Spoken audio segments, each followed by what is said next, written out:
Episode 369 na tayo nang abot kami na pangarap mga kapuso araw ng Lunes. Sabi nito ni RJ, Carlos, pwede ko ba makausap itong si Lynette? Sabi naman ni Lynette. RJ, sabi naman ni Carlos, wala namang problema sa akin, di ba Lynette? Okay lang naman sa'yo. Salamat ha. Sige, iwan ko na muna kayo. Sabi ni Lynette. RJ, ano pa ba itong pag-uusapan natin? Di ba binigyan na kita ng sulat? Alam mo na kung ano yung sagot. Sinabi ko na sa'yo. Sabi naman ni RJ, talaga nalulungkot siya dahil nga nawala na nga sa kanya ang mga alaala niya, nawala na sa kanyang apex, pati ba naman ng babaeng pinakamamahal niya, nawala pa rin. Sabi naman ni Lynette, kaya mo naman mag-move on, diba? Sabi naman ni RJ, para saan pa? Wala nang dahilan para mag-move on ako. Sabi naman ni Lynette, alam mo RJ, nandiyan pa naman ng mga anak mo sina Zoe saka si Annalyn. Ipakita mo sa kanila to na kaya mo pa rin lumaban dahil lahat ng tao may pag-asa habang nabubuhay. Samantala yung tatlong manliligo ni Annalyn nagtatalo, diba, nag-uunahan na na maisayaw siya. So hindi naman maintindihan ni Harry kung yung ginagawa ni sumisenya-senya si Regan So kailangan pala magmaibataya sila, no? Para mga bata nakakatuwa Naglaro muna sila. Sabi ni Regan, walang mandadaya, isang bagsakan lang. Pare silang nakabukas ang kamay, ang palad, o ulit-ulit. Sabi naman ni Regan, o ulit-ulit walang mandadaya. Tapos nung pagharap, ang naiiba si Lyndon. So ibig sabihin si Lyndon ng first dance ni Annalyn. Ngayon naunahan siya ni Dr. Antonio, Luke. Tawanin dalawang lalaki si Regan sa si Harry. Paano ba yan? Naunahan ka. Sabi ni Doc Luke, pwede ba kita maisayaw, Dr. Santos? Kinatapik-tapik siya ng dalawo. Ko talaga lalo itong si Regan, ang lakas ng mga asar. Tahimik lang si Doc Lyndon habang nagkasayawan sila, enjoy naman si Annalyn. Tapos sabi naman ni Lynette, mag-aral daw muli si RJ, di ba? Samantala, balik tayo dito. Kinakamusta ni Dr. Antonio kung okay na ba raw si Annalyn, di ba? And then bigla nang sumingit si Dr. Lyndon. Sabi niya, Dr. Antonio, pwede ko ba maisayaw si Annalyn? Sure, sige. Yun, nagpaalam na sila. Tapos noon, sabi naman ni Annalyn, bakit ganyan ka makatitig sa akin? Sabi naman ni Lyndon, nakikita raw sa mata ng isang tao kung gaano ito kasaya, kung ano ang emosyon nito. Gusto lang daw niyang titigas sa mga mata si Annalyn para masiguro kung okay na ba raw ang nararamdaman niya. Yun nga lang, si Annalyn, hindi pa rin daw talaga siya komportable kay Dr. Carlos. Pero nakikita naman niya na lagi naman kasi pinapasaya ni Dr. Carlos ang nanay niya araw-araw, di ba? Kaya yun, tatanggapin na lang niya. And then bigla na nga dumating tong si Doc Carlos at kinausap niya si Doc Lyndon na kung pwede isayaw si Annalyn. Sure po Doc, yan na. Tapos kinongratulate ni Annalyn si Carlos dahil nga okay na, tapos na yung kasal, nangyari na. Tapos nagpapasalamat din siya dahil laging pinapasaya nga ni Doc Carlos ang nanay niya. And then pinangako naman talaga ni Doc Carlos na aalagaan at lagi daw niyang pasisiyahin ng nanay niya. At kung maaari lang daw tawagin siyang Doc kapag nasa oras ng trabaho or nasa ospital. Ngayon kung nasa bahay na raw sila at magkakasama na sila pwede raw siyang tawagin daddy or tatay, pero hindi daw niya ito pipilitin si Annalyn, diba? Kung okay lang naman sa kanya na tawagin siyang daddy or tatay. Kasi nga magkasama na nga sila sa isang bahay. Titira na nga itong sina Annalyn saka si Lynette sa bahay mismo ni Carlos. Kaya sabi naman ni Carlos, pagmamayari na raw niya si Lynette. Diba dahil daw asawa niya raw ito at nasa Biblia daw ito nakasaad na ang babae ay isinusuko ang sarili niya sa lalaking mapapangasawa niya. Totoo naman yun, pero hindi kasi maganda ang dating kay Annalyn, kaya tinutulan ito ni Annalyn. Sabi niya, di ba kapag mag-asawa ang isang tao, hindi naman niya dapat pwedeng angkinin ang buhay ng kanyang asawa, pero pinagpilitan pa rin ito ni Carlos at hindi talaga nagustuhan yun ni Annalyn. Ngayon sa pagkakataong ito, talagang pinapalakas ni Lynette yung loob ni RJ. Sabi naman ni RJ, ikaw lang talaga nagsabi sa akin ng ganyan. Binibigyan mo ko ng pag-asa. Maraming beses na ako nawalan ng pag-asa at sumuko sa buhay, pero nandahil sa'yo, binibigyan mo ng kabuhayan ng loob ako. Sabi niya, maraming salamat. Sabi naman ni Lynette, kapag nakumpleto niya rin yung CPT units niya, pwede na siyang train as doktor. Hindi pa naman huli ang lahat. Kung gusto niya mabawi ang Apex, kailangan niyang patunayan sa mga tao na kaya pa rin niya manggamot, kaya pa rin niya maging doktor. Bumalik siya sa pag-aaral, 'di ba? After ng kanyang therapy, mag-aral siya, tapos mag-training siya, and then maging doktor siya. Sa pamamagitan nun, may kita niya yung kahalagahan ng buhay, na sa pagkakataong ito, habang ikay nabubuhay, meron ka pa rin pag-asa at hindi ka pa rin dapat sumuko. Yun talaga ang pinamalas ni Lynette.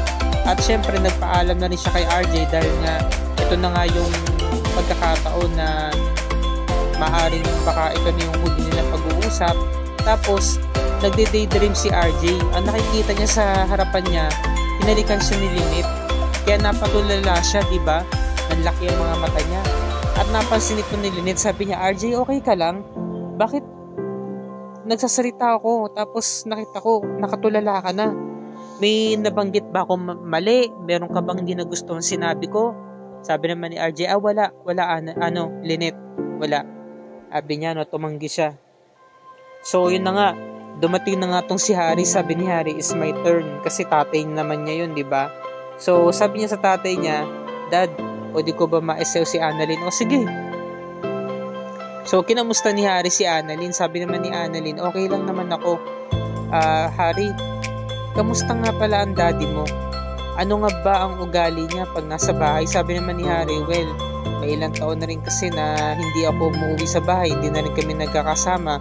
Pero sa pagkakaalam ko, well-organized siyang tao. Ayaw niya ng messy, ayaw niya ng makalat, at gusto niya susundin ng mga patakaran niya, at gusto niya sa loob ng pamamahay.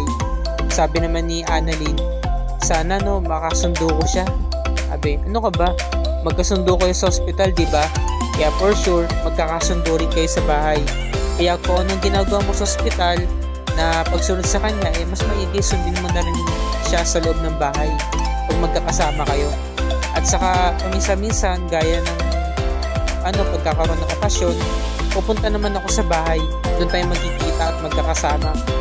Ngayon dumating naman tong si Michael Omentra. Sabi niya, Lynette, baka hinahanap ka na ni Carlos. Sabi naman ni RJ, Michael, pinaalam ko si Lynette kay Carlos. Ayun na nga kakakasal lang nila. Tapos may kita ng mga tao na magkasama kayo at matagal kayong nag-uusap.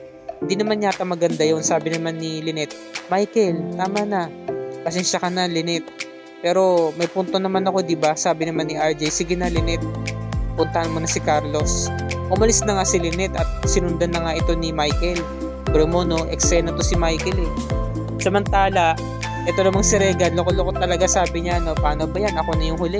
Sabi, Kuya tawag kay Harry pwede bang maisiyaw ko si Annalyn?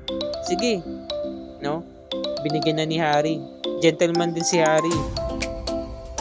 Yun, pagkakataon na ni Regan, loko-loko talaga kinuha mga kamay ni Annalyn, tapos nakangiti. Sabi naman ni Annalyn, para saan naman yung ngiti na yan? Ba't ganyan ako makangiti? Kasi naman, meron tayong kasabihan na save the best for last, diba?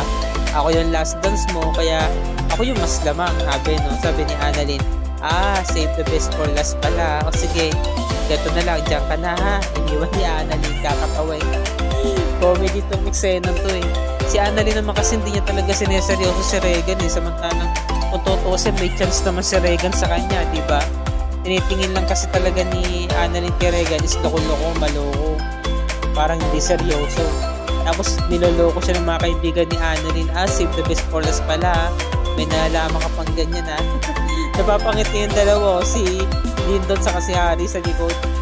Samantala, ito na, humihingi ng tawad si RJ kay Annalyn kasi dahil nga sa nangyari ng gulo si Moira. Sabi naman ni Annalyn, Tay, Diyos ko, kailan pa ba nagbago si Ma'am Moira?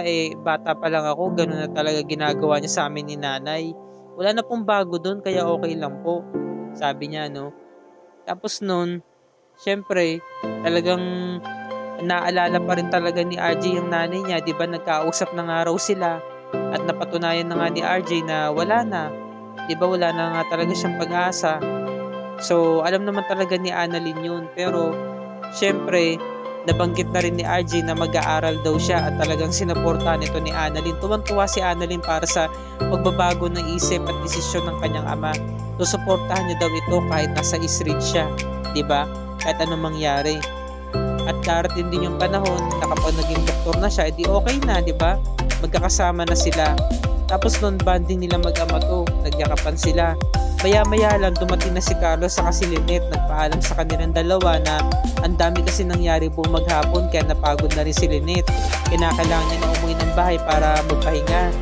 So sabi naman ni Annalyn, oo nga pala Nay, nasanay ako na uwi ka sa bahay natin pero kay Doc Carlos na nga pala.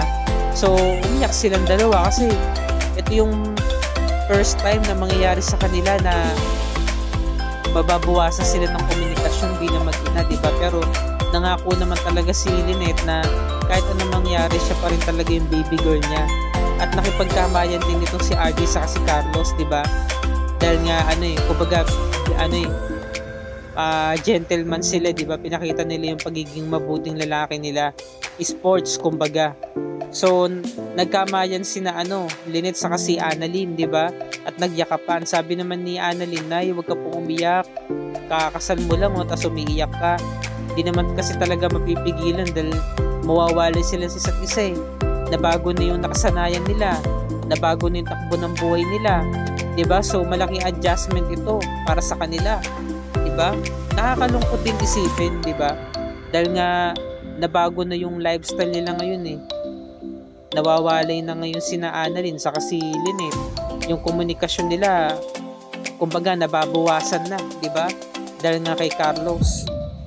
At ngayon talagang niyakap na rin ni Annalyn yung tatay niya bilang comfort ba. At umalis na nga sina Lynette saka si Carlos. So ito yung pakatunghayan natin bukas, 'di ba? Inaalala pa rin ni Annalyn yung nanay niya sa pilingan ni Doc Carlos. Samantalang si Doc Carlos nagbigay na ng mga patakaran sa loob ng pamamahay na nag-request na siya kay Lynette na hindi na raw nito sasabihin pa yung pangalang RJ magmula ngayon. Nangako naman si Lynette na hindi na raw niya babanggitin yung pangalan na Tut, sabi niya, kundi puro Carlos lang, at nag-promise siya dito. Samantala, sumunod na araw nagbigay ng chocolate kung si RJ at alam niya na paborito pala ni Lynette ang tsokolate. Ngayon, habang tinitingnan niya yung tsokolate sa loob ng kwarto nila ni Carlos, nakita siya ni Carlos. Tinanong siya ni Carlos, sabi ni Carlos, paborito mo ba mga chocolate? Ngayon, tulala si Lynette dahil nga nasa isipan niya si RJ, napasalita siya na oo RJ. Samantalang nag-promise siya kay Carlos na hindi na rin niya babanggitin ang pangalan na yun sa loob ng pamamahay. At nakapag-desisyon na nga si RJ na ipagpatuloy ang pag-aaral at humingi siya ng consent sa mga magulang niya, kay Lolo Pepe at kay Ate Giselle niya. Ngunit tumutol si Lolo Pepe, sabi nga ni Lolo Pepe na unahin daw muna ang annulment para tuloy na rin siya makawala kay Moira. Diba? So dyan natin malalaman kung may pagpapatuloy pa nga ba ni RJ ang pag-aaral ng medisina o baka unahin niya muna yung pagpapawalang bisa ng annulment. At yan din ang pakatunghayan natin kung magagalit pa si Carlos dahil nga nalaman niya na si RJ pa rin ang laman ng isip at tumatakbo sa isipan ni Lynette. Yan ang pakatunghayan natin mga kapuso, at dito na po nagtatapos ang review and recap para sa araw na to. Kung bago ka pa lamang sa aking channel, i-like mo ang video na to at i-share mo na rin sa iyong social media platforms.